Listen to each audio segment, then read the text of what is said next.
बोलिए श्री वांके बिहारी लाल की जय। कार्तिक मास के 7वें दिन की कथा प्रारंभ करते हुए नारद जी ने कहा कि राजन, कार्तिक मास का व्रत करने वाले के नियम मैं तुम्हें बताता हूँ, जो संक्षेप से कहता हूँ।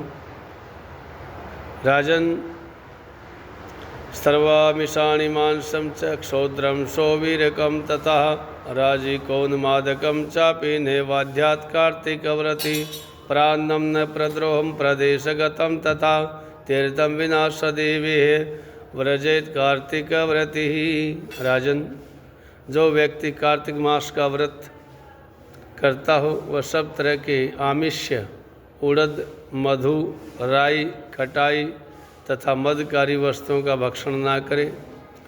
यह व्रत करने वाला दूसरे का अन्न ग्रहण ना करे, किसी से विद्वेष ना करे, तीर्थों के अतिरिक्त विदेश न जावे, देवता, देव, ब्राह्मण, गुरु, गौ, वर्ती, नारी, राजा तथा गुरुजनों की निंदा भी ना करे। कार्तिक मास का व्रत करने वाला दाल, तिल, तेल, पकवान, क्रय किया हुआ पका हुआ भोजन ग्रहण ना करे। निंद्य भावना, कुवाच्य का त्याग करे। किसी भी जीव का मांस, चूना, जंबीरी, नींबू, मसूर, बासी तथा झूठे अन्न का परित्याग करे। बकरी, गाय तथा भैंस के दूध के अतिरिक्त किसी अन्य पशु का दूध आमिष्य समझें। ब्राह्मण द्वारा क्रय किए गए सभी रस, गुड़ आदि, सांभर, नमक आदि का भी परित्याग करें। तांबे के पात्र में रखा हुआ पंचगव्य, अत्यंत लघु घड़े का पानी, केवल अपने ही लिए पका हुआ अन्न आमिष्य कहा जाता है। कार्तिक मास का व्रती सदा ब्रह्मचार्य से रहे, पृथ्वी पर शयन करे, दिन के चौथे पहर को केवल एक बार पत्तल में भोजन करे। कार्तिक का व्रती नरक चौदस को तेल लगावे।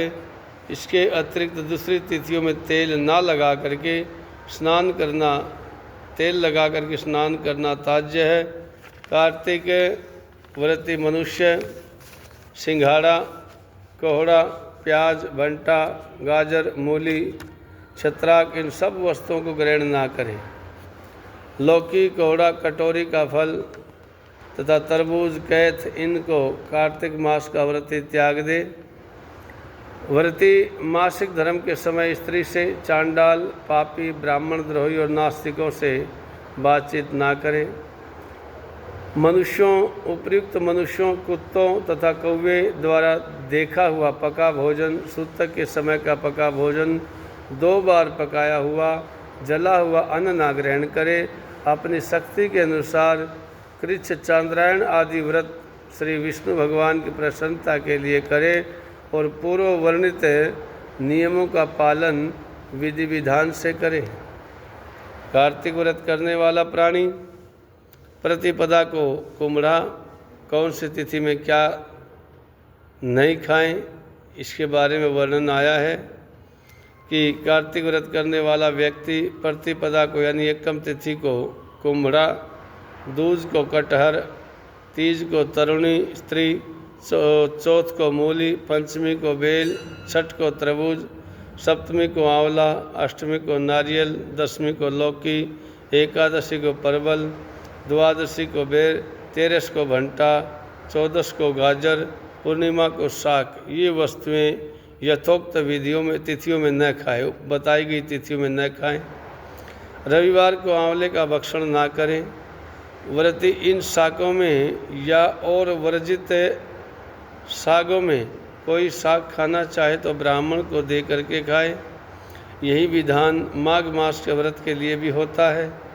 देव उठनी एकादशी के पूर्व नियमानुसार, विधान अनुसार नृत्य, जागरण, गायन, वादन आदि करे। इस प्रकार विधिवत व्रत करने वाले व्रती को देख करके यम के दूत जैसे सिंह की गर्जना से हाथी भाग जाते हैं, उसी तरह वहाँ से भाग जाते हैं। ये कार्तिक व्रत सभी व्रतों में श्रेष्ठ बताया गया है। इसके अतिरिक्त जितने व्रत यज्ञ आदि हैं वे शत संख्या होकर के भी यानी सैकड़ों की संख्या होकर के भी इसकी तुलना नहीं कर पाते। क्योंकि यज्ञ आदि करने वाला प्राणी केवल स्वर्ग में ही निवास करता है, किंतु कार्तिक का व्रत करने वाला श्रेष्ठ वैकुंठ लोक में चला जाता है। इस जगत में भुक्ति मुक्ति दाता जितने भी पुण्य क्षेत्र हैं वे सब कार्तिक व्रती के शरीर में निवास करते हैं।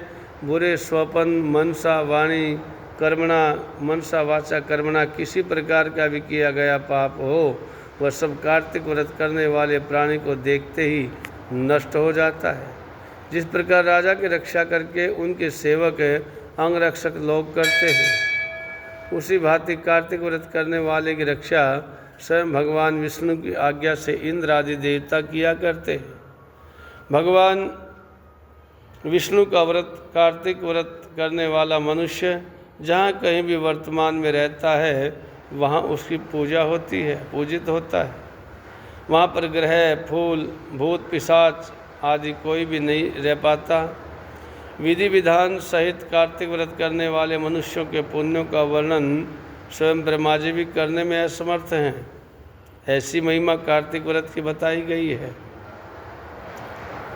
यह व्रत दामोदर व्रत संपूर्ण पापों को नाश करने वाला, पुत्र पौत्र धन तथा धान्य को देने वाला है।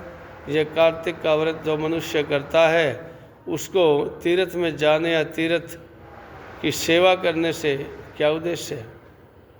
उसको सब पुण्य फल कार्तिक व्रत से ही प्राप्त हो जाते हैं।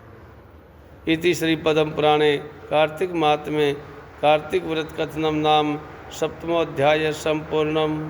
बोलिए श्री बांके बिहारी लाल की जय, श्री गौ माता की जय।